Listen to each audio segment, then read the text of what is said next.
morning, good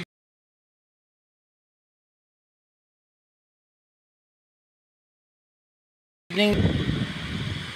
Ano nangyari sa Facebook natin? Hindi tayo makapasok, nag-log out.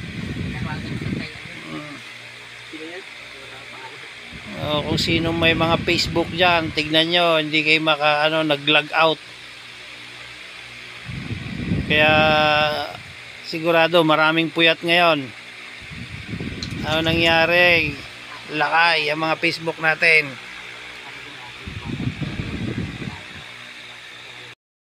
Yung mga nagtataka bakit nag-log out si Facebook. Antayin nyo na lang. Kasi kahit sa ibang bansa nagtataka din sila. Nag-log out daw ang Facebook ngayon.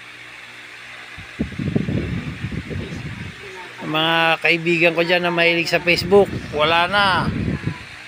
Antay-antayin nyo lang. Nag-log out na ang Facebook natin.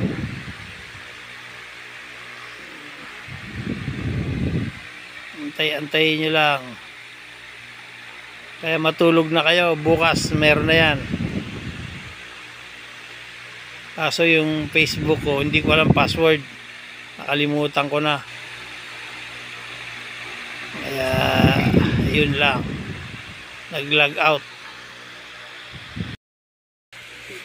Mga kabataan dyan na mahilig sa Facebook, nag-log out na si Facebook. Kawawa naman tayo. Makakatulog na yung mga hindi natutulog na kabataan, makakatulog na ngayon. Ayan, ang daming nagagalit na kay Facebook. Nag-restart eh. Huwag kayo mag-alala, babalik din yan. Kaya matulog na kayo. Bukas pag gising nyo, nakabalik na yan. Inaayos na.